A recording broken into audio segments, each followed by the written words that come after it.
1975 में जनजातियों के विकास मद का पैसा है और उस विकास मद के पैसे को जो R1A1 है वो अपने धार्मिक स्थानों पे लगा रही है। यदि उस पैसे को हमारे जनजाति भाइयों में बांट दिया जाए तो 1-1 करोड़ रुपए आपके घर में आएगा। कितना आएगा? 1-1 करोड़। लेकिन मैंने पिछले बार में बोल के गया था, आप उस बात को नहीं समझे और हमारे घर से ही जो है घर का बेदी लंका ढाए और बीजेपी को जाके जिताए। जिस दिन आप जान जाएंगे कि हम कौन हैं और जिस जमीन में बैठे हैं उसी जमीन में कोयला निकल रहा है, उसी जमीन में कोई सोना निकल रहा है, उसी जमीन में हीरा निकल रहा है, तो आप अपनी जमीन को छोड़ेंगे नहीं और जब तक खोदते रहेंगे जब तक सोना निकलेगा नहीं। शंकर साहब कुंवर रघुनाथ शाह जी ने जो बलिदान देकर आपको जल जंगल जमीन दिया, जैसे मैं यहां से आ रहा था जो डैम बना, माननीय विधायक साहब महोदय जी चले गए, मैं बोल रहा था हमारे संचालक महोदय से, ये नाच गाना जीवन भर चलते रहेगा। आज तो हमारे पीढ़ियों को जिंदा करने की बात है, आज हमारे भविष्य को उसका भविष्य देने की बात है। आज ये जो बच्चे पढ़ रहे हैं, कौन डॉक्टर कौन कलेक्टर और कौन जमीन का मालिक बनना है उसको तय करने की बात है। इसीलिए राधे श्याम का कोई 100 काम छोड़ के आपके पास आया है, जो आपके लिए लाठियां खाई, आपके विस्थापन को रोकने के लिए 10 महीने जेल में रहे और एनकाउंटर तक होने वाला था मेरा। 24 घंटे लाठियां डंडे खाए हैं, इसलिए कि मेरा समाज मुझे छोड़ के चला जाए, इसलिए क्या? तो क्या आप मेरे साथ हो?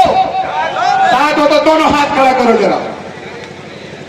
यदि साथ हो तो हाथ नहीं थकना चाहिए। मैं 10 महीने तक 24 घंटे डंडे भी खाकर आज भी आपके लिए खड़ा हूं और आपके लिए मरने के लिए तैयार हूं। क्या आप मुझे मारना चाहते हैं? तो आप मुझे जिंदा रखना चाहते हैं? तो मेरे साथ खड़े होंगे? तो बोलो, जब तक जीतेंगे नहीं संघर्ष छोड़ेंगे नहीं। बोलो, जब तक जीतेंगे नहीं, जब तक जीतेंगे नहीं, जब तक जीतेंगे नहीं। बहुत बहुत धन्यवाद। लेकिन संघर्ष कैसे करना है?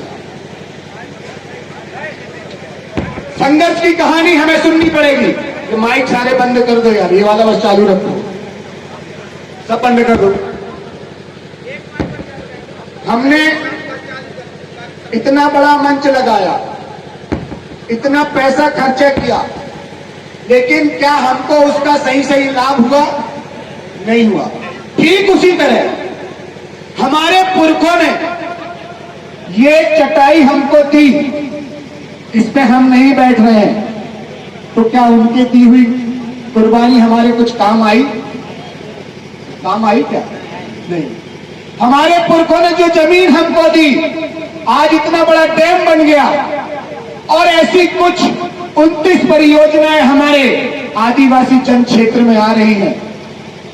आदिम जनजातियों को खत्म करने का जो षड्यंत्र चल रहा है, उस पर आपकी आने वाली पीढ़ी सांस कैसे लेगी? आज मुद्दा इस विषय का है। आज मैं मात्र कुछ 3 बिंदुओं में बात करने आया हूं, लेकिन क्या आप सुनने के लिए तैयार हैं? पीछे वाले नहीं हैं, आप लोग नहीं बोलेंगे, मेरी मातृशक्ति बोलेगी। क्योंकि आज देश में सबसे ज्यादा जो बलात्कार हो रहे हैं, मैं जेल में था, 75% जेल जो है बलात्कारियों से भरी है। क्यों भरी है? क्योंकि हमारी मातृशक्ति लड़ना भूल गई है। वो भूल गई है जो रानी दुर्गावती, शंकर शाह, कुंवर रघुनाथ शाह जैसे वंशजों को पैदा कर सकती है, वही महारानी दुर्गावती आपके अंदर आनी चाहिए। आनी चाहिए कि नहीं? तो मातृशक्ति हाथ उठाएंगी और जोर से बोलेंगी, जोर से बोलेंगी, रानी दुर्गावती ना जोहार जोहार। बोलो, रानी दुर्गावती ना, रानी दुर्गावती ना, रानी दुर्गावती ना। अब इस साइड वाले हाथ उठाएंगे, हाथ एक्सरसाइज कर लो अभी थोड़ा सा। ये राजा शंकर शाह है। कौन है? आप लोग कौन हो? उसकी आदरांजलि मना रहे हैं ना? यहां नहीं है क्या राजा शंकर शाह? तो क्या राजा शंकर शाह के जैसे अपने बच्चों के लिए तोप के सामने कौन खड़ा होगा? खड़े होंगे? अपने जल जंगल जमीन के लिए लड़ने के लिए कौन खड़ा होगा? अपने सभ्यता संस्कृति के लड़ने के लिए कौन खड़ा होगा? पीछे वाले नहीं खड़े हो रहे, भाग के जाएंगे। बीजेपी वाले देख लेना जरा, कितने पीछे वाले ये आरएसएस वाले जो हाथ नहीं खड़ा कर रहे हैं, देख लेना। क्योंकि सबसे पहले विस्थापन में यही पैसा लेंगे। कौन पैसा लेगा? जो हाथ नहीं खड़ा कर रहा वो पैसा लेगा। तो जो हाथ खड़ा कर फिर तो दोनों हाथ खड़ा करें, मात्र शक्ति नहीं। बोले शंकर साहब कुंवर रघुनाथ से अमर रहे, शंकर साहब कुंवर रघुनाथ से अमर रहे, बिरसा मुंडा अमर रहे, कट्या मामा अमर रहे, आपके अंदर जो क्रांति है वो अमर रहे, आपके अंदर जो क्रांति है वो अमर रहे। बोले जोहर जोहर जोहर। बहुत धन्यवाद। अब लगा कि मैं क्रांतिकारियों से बात कर सकता हूं, क्योंकि एक क्रांतिकारी ही दूसरे क्रांतिकारी की आत्मा को छू सकता है। तो ऐसा लगता है कि अब मैं आपके दिल में और मन में जगह बना चुका हूं ना? नहीं। तो प्रेजेंट बॉडी अब्सेंट माइंड, इसका मतलब ये होता है शरीर तो यहां बैठा हुआ है लेकिन दिमाग कहां है? लुगाई के पास में। छोड़ के तो नहीं आया ना? पक्का? दूसरा चीज, मात्र शक्ति के लिए शरीर तो यहां बैठा है लेकिन दिमाग कहां है? अपने लोग के पास। तो बात समझ में आएगी क्या? नहीं आएगी। इसीलिए जहां शरीर है वहां पे मन भी होना चाहिए। इसीलिए बोलते हैं कि प्रेजेंट बॉडी प्रेजेंट माइंड। जब प्रेजेंट बॉडी प्रेजेंट माइंड रहेगा तो ये माइक काम कर रहा है कि नहीं कर रहा है, इसको खट से हम चेक करके लगा देंगे। और यदि अब्सेंट बॉडी और प्रेजेंट माइंड रहेगा तो बॉडी कहीं और रहेगी और माइंड कहीं और रहेगा तो काम नहीं होगा। सही है ना? तो पहले प्रकृति शक्ति को याद करते हैं, क्योंकि 10 महीने से जो मैंने तपस्या की है उस कठिन संकल्प को, अंतिम ज्ञान को मैं लास्ट में बोलूंगा। और जिसको वो ज्ञान चाहिए वो बड़े ध्यान से सुनेगा, क्योंकि हमारे पुरखों ने जो व्यवस्था हमको दी है, नार व्यवस्था। कौन सी व्यवस्था? मैं भाषण देने नहीं आया हूं, मैं आपसे बात करने आया हूं। क्या करने आया हूं? बात। तो मैं यहां से बात करूंगा, वहां से जवाब आने चाहिए। ठीक है? हम कहां बैठे हैं? नार में। कहां बैठे हैं? नार में। नार कितने लोग समझते हैं? जो समझते हैं वो हाथ खड़ा करना, मैं किसी से पूछ लूंगा। मात्र शक्ति समझती कि नार? देखो, जिसने बच्चे को पैदा की और बच्चे से जो नरा जुड़ा रहा उस नरे को नहीं जानने, तो यही तो सबसे बड़ी विडंबना है ना? है कि नहीं?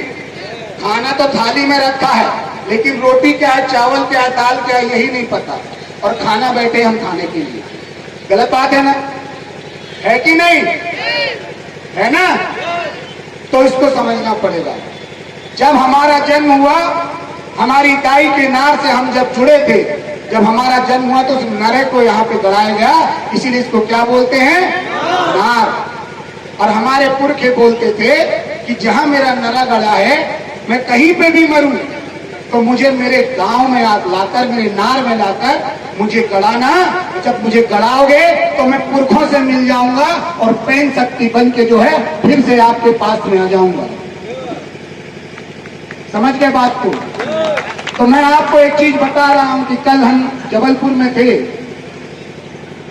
और 1 साल पहले हमने शंकर साहब कुंवर रघुनाथ शाह जी का बलिदान दिवस मनाया था, जहां पर तत्कालीन मुख्यमंत्री माननीय शिवराज सिंह चौहान जबलपुर की धरा पे आए हुए थे। मैंने भरे मंच से बोला था कि यदि आप मध्य प्रदेश के मुख्यमंत्री होंगे तो हमारे मंच में भी आएंगे, यदि आप बीजेपी कांग्रेस के मुख्यमंत्री होंगे तो हमारे मंच में नहीं आएंगे। वो चले गए और हमारे पुरखों की शक्तियों ने, शंकर साहब कुंवर रघुनाथ शाह की शक्तियों ने उन्हें मध्य प्रदेश से ही उखाड़ के फेंक दिया। ये है आपकी ताकत।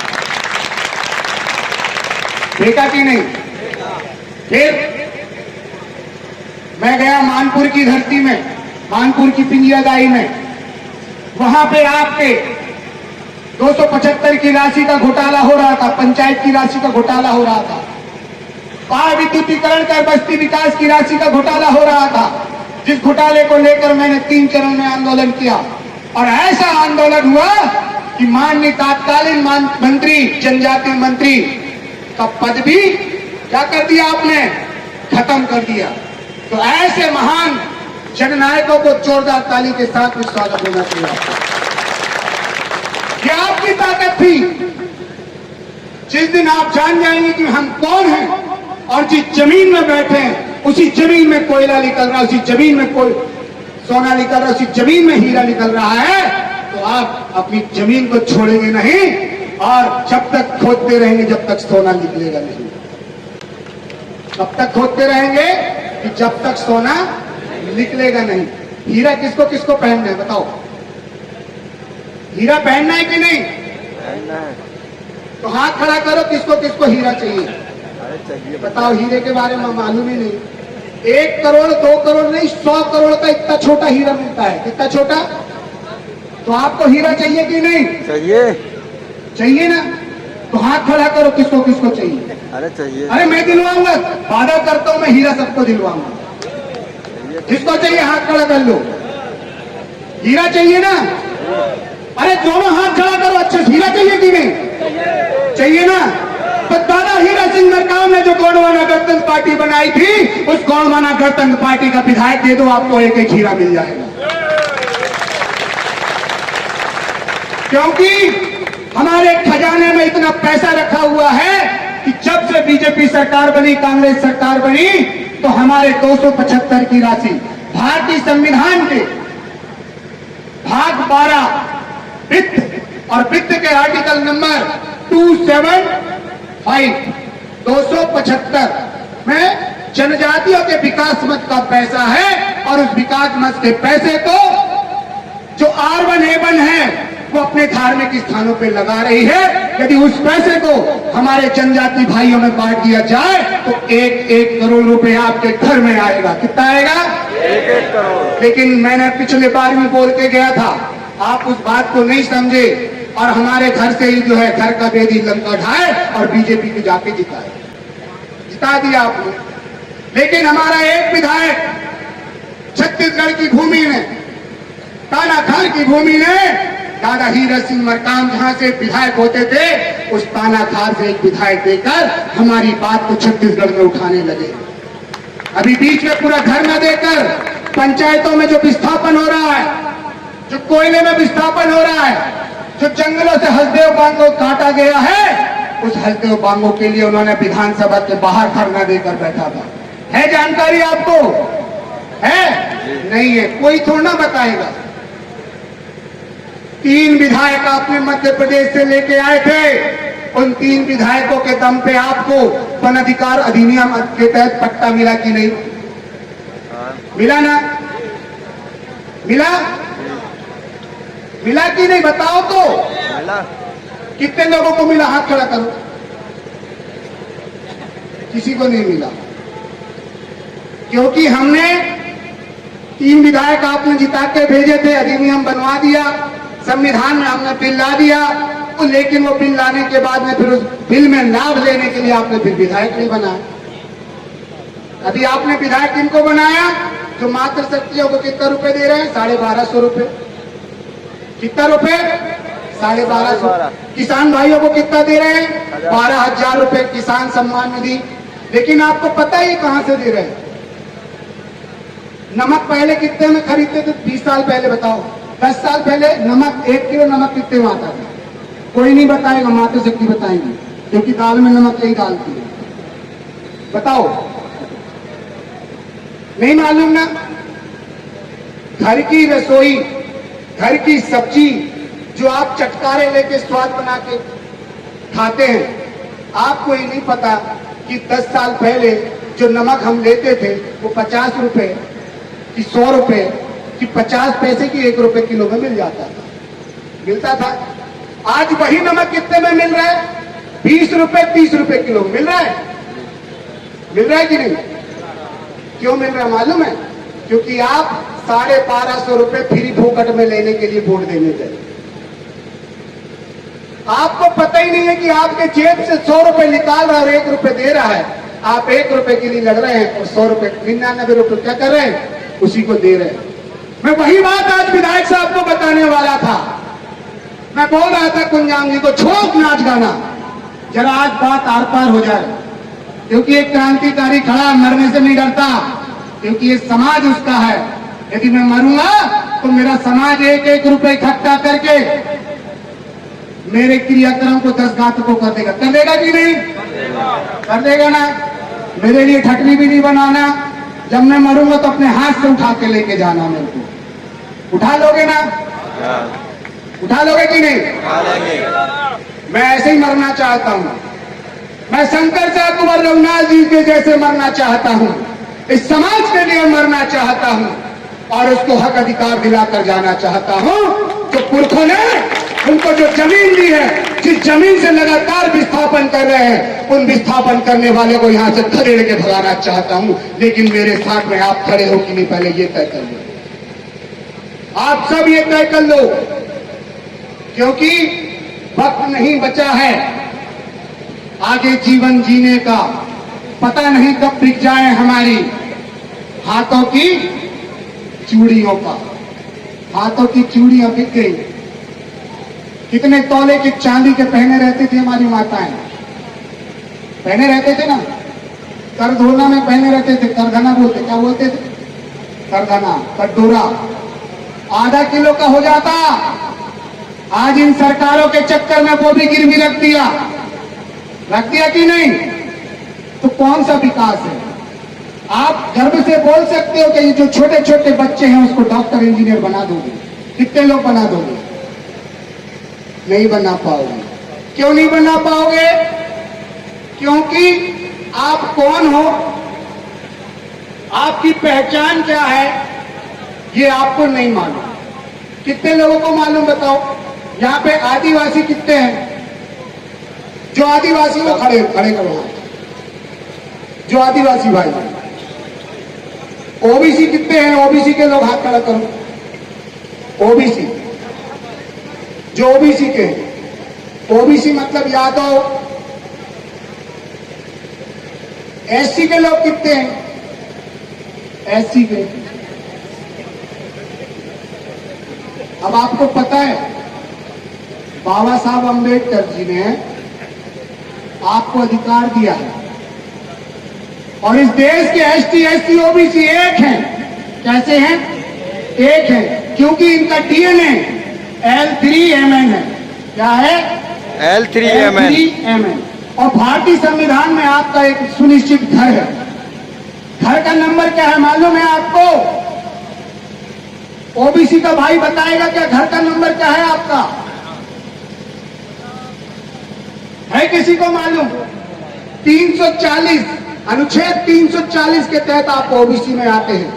जब आप अपनी आइडेंटिटी जानेंगे कि भारतीय संविधान में मुझे 340 के तहत ओबीसी का दर्जा है, तो 27% आरक्षण मेरा होना चाहिए और इस देश में 52% लोगों को नौकरी भी मिलना चाहिए। उसके बेटे जज भी बनना चाहिए, उसके बेटे कलेक्टर भी बनना चाहिए, उसके बेटे एसपी भी बनना चाहिए। बनना चाहिए कि नहीं? क्या बने? मंदिर की घंटियां बजाओ, बन जाओगे। संविधान को पढ़ोगे, बाबा साहब अंबेडकर को पढ़ोगे और अपने पुरखों की पहचान को बचाओगे, तब जाके आप जो है अपने आप को स्थापित कर पाओगे। क्या उसके लिए तैयार हो? एसटी का घर कहां है बताओ? ओबीसी का बता दिया ना 340। एससी का घर कहां है? 341। क्वार्टर नंबर कितना है आपका भारतीय संविधान में? कमरा नंबर? एससी के भाई हाथ खड़ा करो, खड़े हो जाओ, खड़े हो जाओ, शर्माना नहीं है। एससी, एसटी, हरिजन, हरिजन नहीं बोलना चाहिए।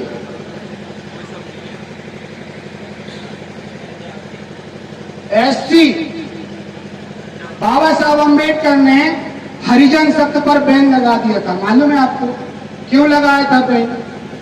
क्योंकि जो R1A1 है, जो विदेशी लोग हैं, जिन्होंने बड़े बड़े मठ मंदिर बनाए, आरएसएस के जैसे लोग जो हैं, हमारी बच्चियों को, हमारी महिलाओं को मंदिर में सेवा कराते थे और सेवा कराते समय जो है उनसे शारीरिक संबंध बनाते थे और उस संबंध से जो बच्चा पैदा होता था तो उसे नाम क्या देते थे? हरि का जन। क्या नाम देते थे? हरि का जन। तो उसको क्या बोल दिया? हरिजन। जब हमारे महापुरुषों ने बाबा साहब अंबेडकर को बताया कि हरिजन का मतलब ये होता है, तो बाबा साहब अंबेडकर ने हरिजन शब्द पर बैन लगा दिया कि कोई भी एससी को, कोई भी अनुसूचित जाति को जो है हरिजन बोलेगा नहीं। तो ऐसे बाबा साहब अंबेडकर के लिए जोरदार ताली होनी चाहिए कि नहीं? जो मातृशक्तियों को पढ़ने के लिए, आपको समानता इक्वलिटी में लाने के लिए, आपको भारतीय संविधान में अधिकार देने के लिए, मूल अधिकार देने के लिए, समता का अधिकार देने के लिए, स्वतंत्रता का अधिकार देने के लिए, आपके लिए जो संविधान बनाया, ऐसे बाबा साहब अंबेडकर को आपको पढ़ना चाहिए, मूर्तियां बनाकर अगरबत्ती लगाने के लिए नहीं। मैं संविधान लेके चलता हूं और संविधान के दम पे लड़ता हूं। उखाड़ ले कितनी ताकत है दुश्मन की, मैं उसके सामने भी डट के खड़ा रहता हूं। आज मेरे कर्मचारी अधिकारी भाई इसलिए डरते हैं कि उनका ट्रांसफर ना कर दे, उसको सस्पेंड ना कर दे, लेकिन वो एक चीज भूल जाते हैं कि उनके पास बाबा साहब अंबेडकर का संविधान है।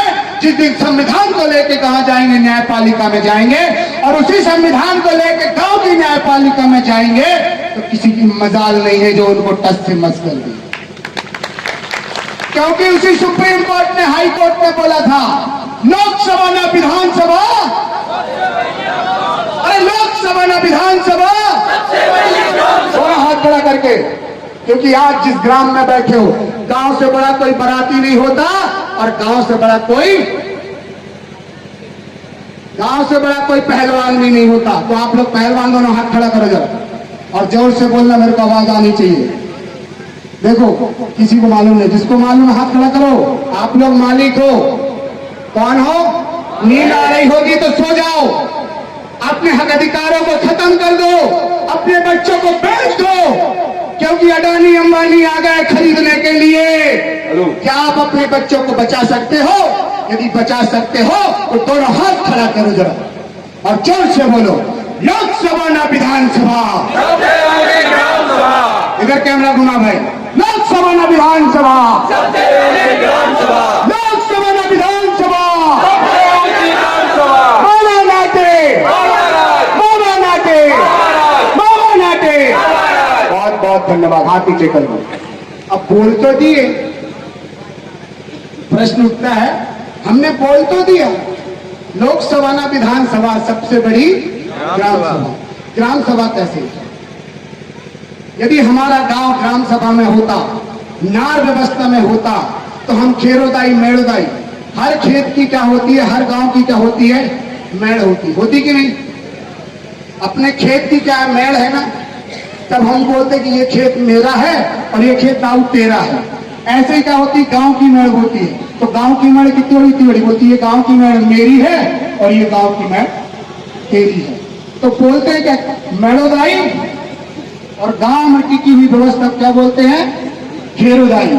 और जो गांव जिस पानी को पीता है, जिस पानी को यूज करता है, उसको बोलते हैं पनघट परिहारण दाई। ये तीन चीज नहीं रहेंगी तो तुम्हारा क्या हाल होगा बताओ? जी पाओगे क्या? जी पाओगे? मंदिर के सहारे जी पाओगे? घंटा बजा के जी पाओगे? तो अपनी रूढ़ी व्यवस्था पे जी पाओगे कि नहीं? जी पाओगे ना?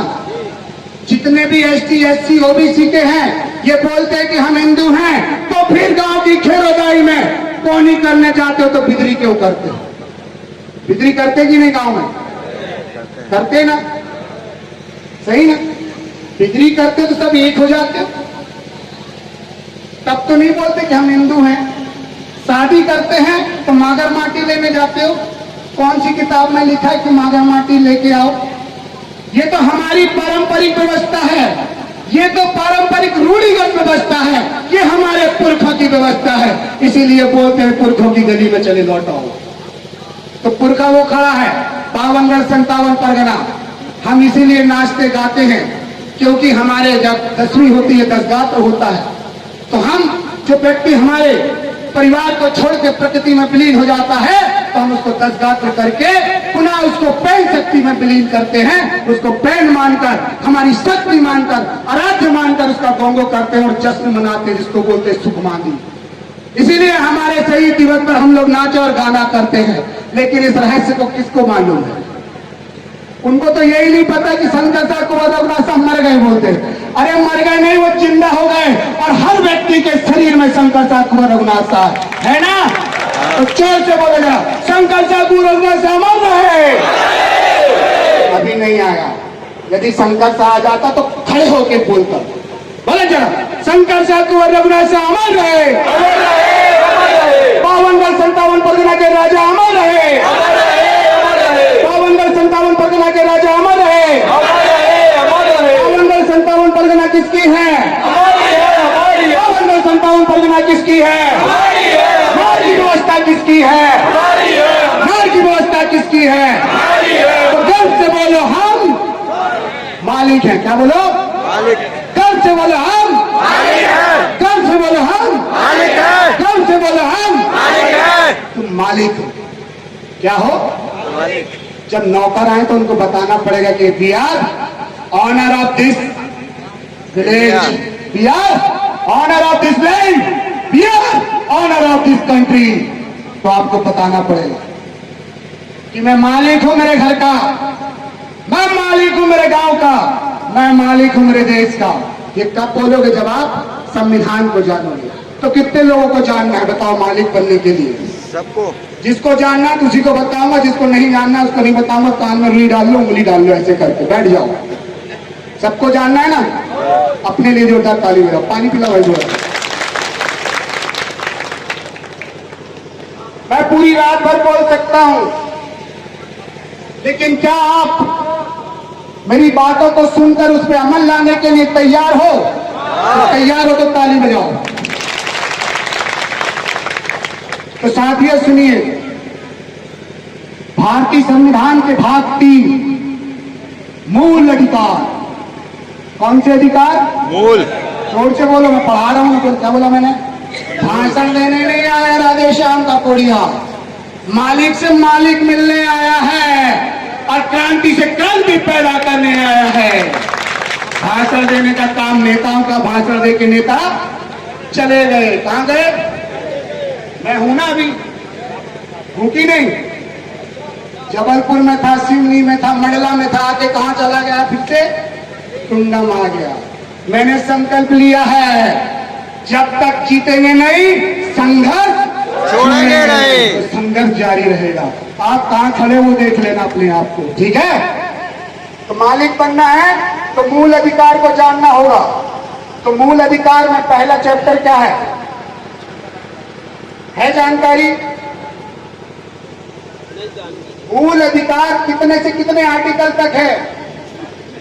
अनुच्छेद 12 से 35 तक हमारे मूल अधिकार दिए। कितने से? बोलो। अनुच्छेद 12 बोलो। अनुच्छेद 12 अनुच्छेद 12 से 35 तक मूल अधिकार है हमारे। क्या है? हमारे अधिकार है, किसी से हम भीख नहीं मांगते। तो हम क्या मांगते बोले जरा? हम अपना अधिकार मांगते, नहीं किसी से भीख मांगते। ऐसे मुक्का मारोगे तब टूटेगी दीवार, ऐसे हाथ बांध के थोड़ा टूटेगी। बोले जरा, हम अपना अधिकार मांगते, नहीं किसी से भीख मांगते। हम अपना अधिकार मांगते, नहीं किसी से भीख मांगते। तो हम अपने अधिकार की बात कर रहे हैं, मूल अधिकार की बात कर रहे हैं। और वो मूल अधिकार बोलता है 13। क्या बोलता है? 13 बोलता है कि ऐसी विधियां जो असंगत और उनके द्वारा बनाई गई अल्पीकरण की विधियां। 13 पढ़ना, अच्छे से पढ़ना। मैं संविधान खोल के पढ़ा दूं क्या?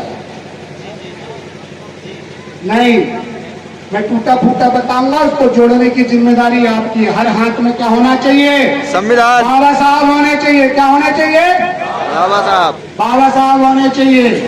जब बाबा साहब आपके हाथ में होंगे तो ऐसे करके बोलोगे, फिर चल कलेक्टर दूर जा, और दूर जाके काम कर। ऑफिस में बैठने का काम नहीं है, क्योंकि वी आर ओनर, हम क्या है, मालिक। और हम जीएसटी के माध्यम से इस देश के जो मालिक हैं, इस देश के जो मजदूर किसान हैं, इस देश के जो अति गरीब हैं, जो चाय खरीदते हैं, नमक खरीदते हैं, सिंदूर खरीदते हैं, टिकली खरीदते हैं, मिर्ची खरीदते हैं, उस पे भी वो क्या देते हैं, जीएसटी देते हैं। लेकिन आपको पता ही नहीं, पूरा खजाना केंद्र सरकार और राज्य सरकार का आपकी जेब से भर रहा है, और जेब में से मात्र 1 रुपए निकाल के आपको दे रहा है, और आप बोल रहे कि बढ़िया अच्छा मिल रहा है। सही है?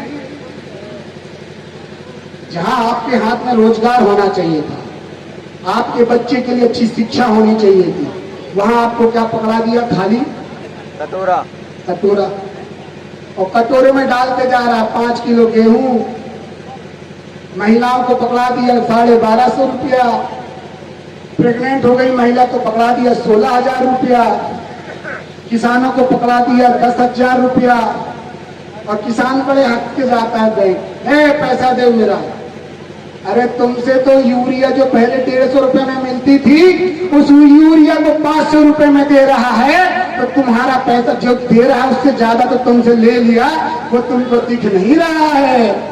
क्योंकि ऐसे विधायक जो आए थे, ऐसे सांसद जो आते हैं, ऐसे मंत्री जो आते हैं, आपकी जेब में डाका डालते हैं और जेब भर के लेके चले जाते हैं, और आप बोलते बहुत सारा दिया, बोलते हो कि हम इसी को वोट देंगे, इसी को वोट देंगे, इसी को वोट देंगे। अब क्या बोलोगे, क्या बोलोगे, अब वोट दोगे? नहीं। क्या दोगे तुम, क्या दोगे? ठेंगा। अरे बोलो, क्या दोगे उनको? कटोरा। कटोरा दोगे ना? हाँ। मालिक हो ना, तो फिर उनको डाल दोगे, फिर उनको डाल दोगे। कटोरा दोगे तो भर के तो जाएगा ना भाई, नहीं जाएगा? हाँ, सही ना? क्या है, अभी मेरे ऐसे बहुत सारे साथी हैं जो बंद कमरे में हैं, मैं उनको फ्रंट मूवमेंट में नहीं लेके आना चाह रहा हूं, नहीं तो आपको दिखाता। अभी थोड़ा सा डर है, क्योंकि ना तो तुम्हारा विधायक है, न तुम्हारा सांसद है पूरे मध्य प्रदेश, पूरे भारत देश में तो आदिवासियों का एक ही जो क्रांतिकारी है, वो राधे श्याम का कोड़िया, जो खुल के बात करता है। वो बोलता है कि है ताकतदार एसएसपी तो मार के गोली, लेकिन अब तुझे गांव में नहीं घुसने दूंगा। तो गांव में कैसे नहीं घुसने दूंगा, ये आपको जानना पड़ेगा, नहीं तो वो मेरे को मार देगा।